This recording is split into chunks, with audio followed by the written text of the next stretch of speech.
Hello, my name is Evan. I'm a Library Assistant 3 at the San Diego Public Library at the Pacific Beach branch. In addition to that, I have over 10 years experience as a professional Santa, almost the same amount of experience as a spring bunny, about 5 years experience as the mascot for the San Diego Public Library, aka Odie the Coyote, and a couple other characters mixed in. I wanted to make this video as pointers and things I've learned along the way in being a costumed character. It's not going to be a comprehensive guide to everything, but just a few tricks that I have learned. I think the first one with costumes is they're pretty warm, and so you should probably wear shorts and a t-shirt under that. But at the same time, they're kind of thin. So if you're wearing a printed t-shirt, it will often show through. So you should probably wear a plain shirt underneath the costume. That was a lesson learned along the way. Now beards, I'm here working on my beard. It's early in the season, so I'm a real bearded Santa, and that obviously that requires a lot more commitment. And a fake beard is easier and you can just put it on. The disadvantages to a fake beard is one, that it looks fake. And the other one that you may not think of is that it doesn't really, if it's the kind that you just put on over your ears, it doesn't really move with your mouth, and it makes it very hard for you to be understood because it kind of blocks your mouth. So, but obviously a real beard, you have to grow it, and if it's not uniformly white, you have to color it. That we'll get into that later. The advantage of the fake beard is not only that you can put it on right away, but that it's uniformly the right length and the right color and all of that. And in terms of having it colored, because my beard is mostly white and there's a little bit of dark right here. I've had it professionally bleached a couple of years.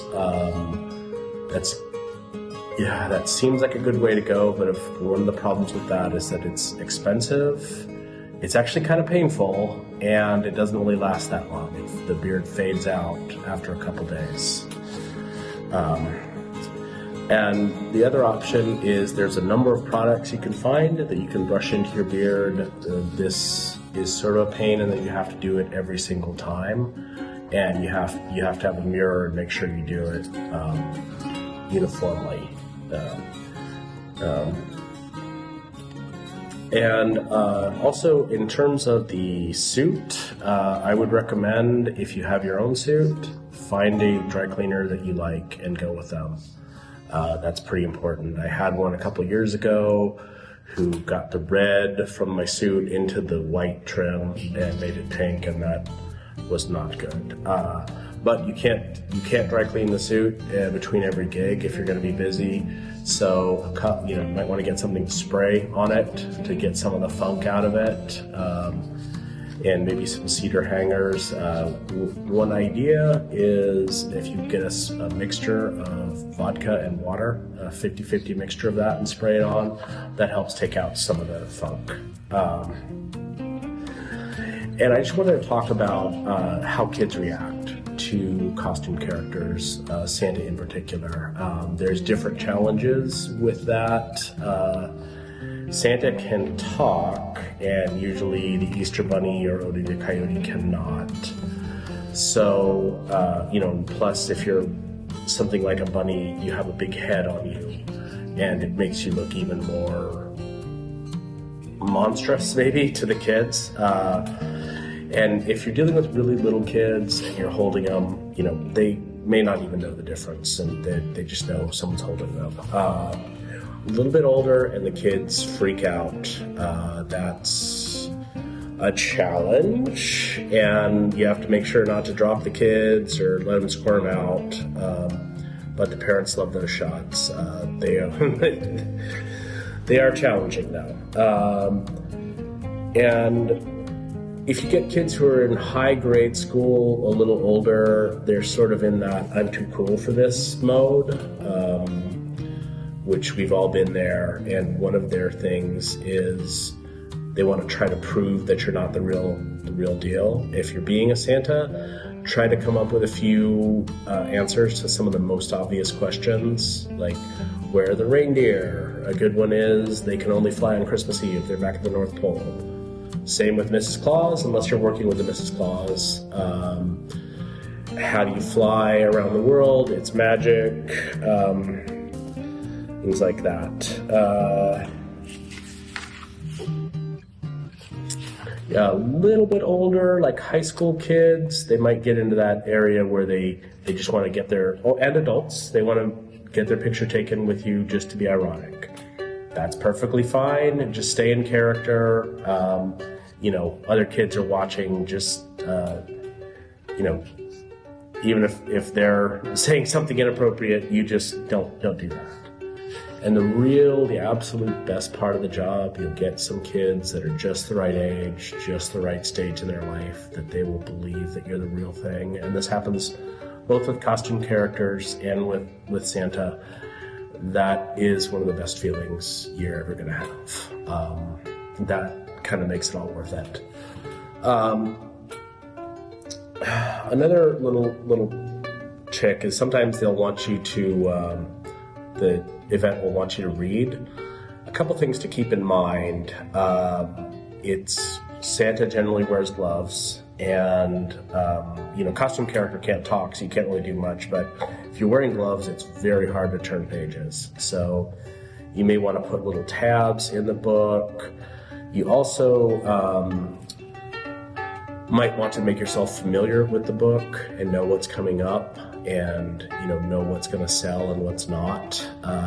One of the popular books to read if you're a Santa is A Visit from St. Nicholas or The Night Before Christmas by Clement Clarke Moore. Keep in mind that book is a little over 200 years old, that poem. There are some things that sound funny today and sound inappropriate today. I think one of the big things is it shows Santa smoking. Admittedly, it's a pipe, not a cigarette, but still, it shows Santa smoking. You may want to either skip over that or explain that you weren't really doing that. You had a flashlight in your mouth or something like that. That's also. And I think I realized when I was doing it last year, there's a passage in the Night Before Christmas when he's talking about the snow, and it says the moon on the breast of the new fallen snow. That can sound a little weird when you're talking to kids, but just be aware of that. Maybe you can substitute another word if you want. I think I've said this many times. Stay in character. If you're Santa until you get back to the dressing room, or at least you get out of sight. And if you're a character who is wearing a head, like a bunny head or a coyote head, you leave that on until you're out of sight. That's just part of the job.